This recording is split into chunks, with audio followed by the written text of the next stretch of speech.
ఈ రోజే డౌన్లోడ్ చేయండి. మీ ఫేవరెట్ షోస్ చూడండి. ఎరుకయ్యింది తల్లి, ధన్యోస్మి తల్లి. నీవు సూచించిన విధంగానే ఆచరించదము. మాయా, జాగ్రత్తగా విను. చెప్పండి స్వామి. రేపు అమావాస్య మన పూజలకు ఎంతో అనుకూలం. ఎటువంటి దైవశక్తులు మన పూజలను భగ్నం చేయలేవు. రేపు రాత్రికి నువ్వు మన స్థావరానికి చేరుకోవాలి.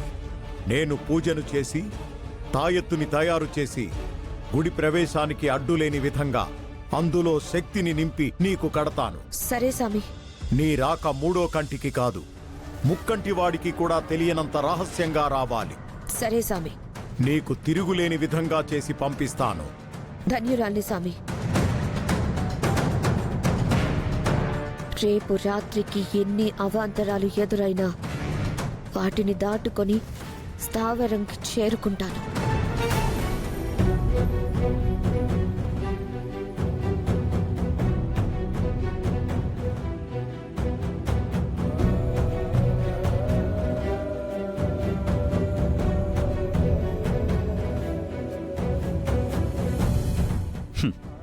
మౌనంగా ఉంటావేంటి చిన్నోడా?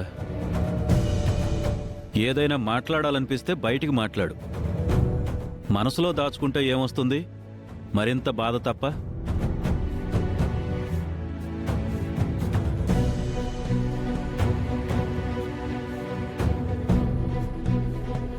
ఈ మౌనం అనేది ఎంత ప్రమాదం అంటే మన నుంచి ఆనందాలను, సంతోషాలను, మనసుకు దగ్గరగా ఉన్నవాళ్లను, మనవాళ్లను అందరినీ దూరం చేసేస్తుంది. అవనిని నీకు దూరం చేసినట్టు, అక్షయ అందరికీ దూరం అయిపోయినట్టు. నేను నీ అంత చదువుకోలేదు గాని నాకున్న జ్ఞానం కొద్దీ నా అనుభవంలోకి వచ్చిన కొన్ని విషయాలను నేను పరిశీలించిన తర్వాత నాకు అర్థమైన దాని గురించి 4 మాటలు చెప్తాను, విను.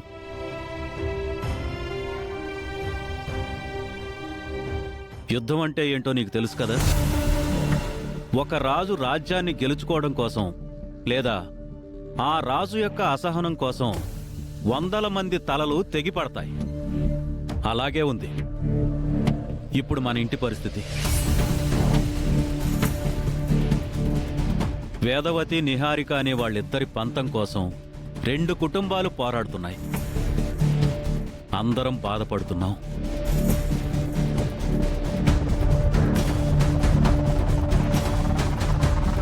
ముఖ్యంగా అక్షయ దూరమైంది. అవని కళ్ల ముందే ఉన్నా దూరంగా ఉంది. ఇందాక నేనన్నానే మౌనం మంచిది కాదు అని. నువ్వు చాలా సందర్భాల్లో అవని విషయంలో నువ్వు మౌనం వహించావు. మీ అమ్మను ఎదిరించలేకపోయావు. అందుకే ఈరోజు ఇలా అయిపోయావు.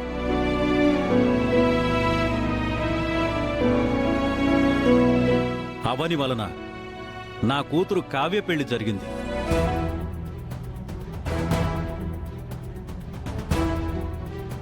లేదంటే నా కూతురు చనిపోయి ఉండేది.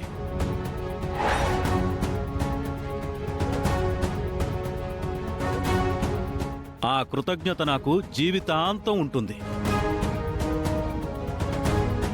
అక్షయ దయ వలన పోయిన నా కంటి చూపు తిరిగొచ్చింది.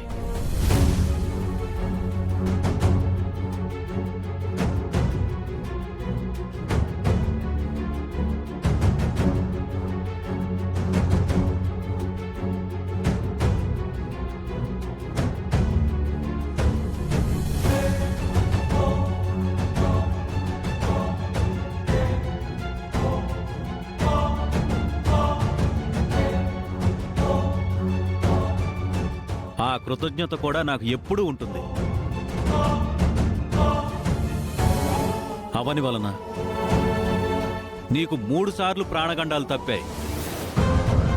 అటువంటప్పుడు నువ్వు ఎలా ఉండాలి శ్రీకర్?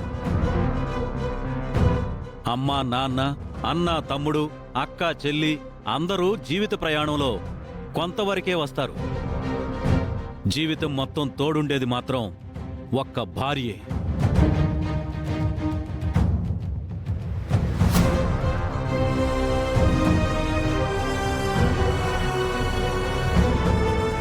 నా మాటను వింటావని నా మాటను గౌరవిస్తావని 4 మంచి మాటల్ని చెప్పాను. నేనన్న దాంట్లో నీకేదైనా ఇబ్బంది అనిపించుంటే నన్ను క్షమించు.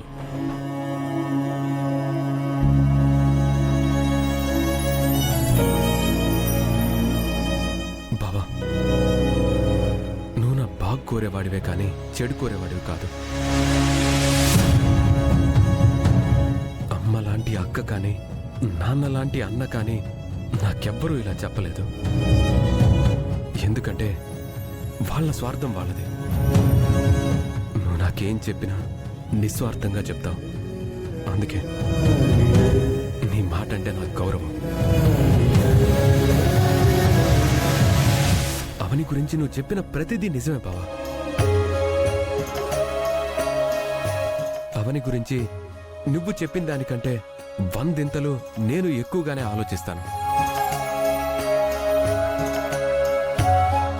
ఇక అమ్మ విషయానికి వస్తే, అమ్మ మాటను నేనెందుకు కాదనలేకపోతున్నానంటే, అమ్మ స్వతహాగా చెడు బుద్ధి కలిగింది కాదు. నిహారిక అమ్మ మనసుని చెడగొట్టింది. పరిస్థితులు అమ్మని మార్చేశాయి. నిహారిక లాంటి చీడపొరుగు చెప్పిన మాటను మీ అమ్మ ఎందుకు నమ్మాలి? కుండెడు పాలల్లో చిటికెడు విషం వేసినా పాలు మొత్తం విషమైపోతాయి. అమ్మ ఇంకా నిహారిక మర్మం నుంచి బయటపడ్డం లేదు. ఇక మాయ విషయానికొస్తే, మాయ ఒక మెరుపు లాంటిది.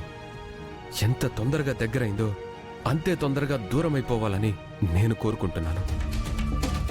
మధ్యలో వచ్చిన మాయ మధ్యలోనే అదృశ్యమైపోవాలని రోజు మొక్కుకుంటున్నాను. మనందరికీ తన వలన పూర్వపు వైభవం వస్తుందని ఆశపడుతున్నారు. నా దృష్టిలో పూర్వపు వైభవం అంటే మళ్ళీ అవని నా భార్యగా నా జీవితంలోకి అడుగు పెట్టడం, కోడలిగా ఈ కుటుంబంలోకి అడుగు పెట్టడం. 1,00,000 మంది మాయలోచినా నా అవని కాలి గోటికి సరితూగరు. పెళ్లి చేసుకోనని అమ్మకు నేను చెప్పుకోలేకుండా అమ్మ నాతో ఒట్టు వేయించుకుంది. దాంతో నేను సరెండర్ అయిపోయాను. కానీ నాకైతే మాయని పెళ్లి చేసుకోవడం 1% కూడా ఇష్టం లేదు బావా. అప్పుడప్పుడు ఏమనిపిస్తుందంటే, మాయ మన కుటుంబానికి కరెక్ట్ కాదని.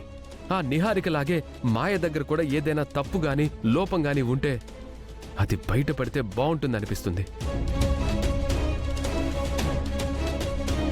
అప్పుడు అమ్మే మా పెళ్లిని ఆపేస్తుంది.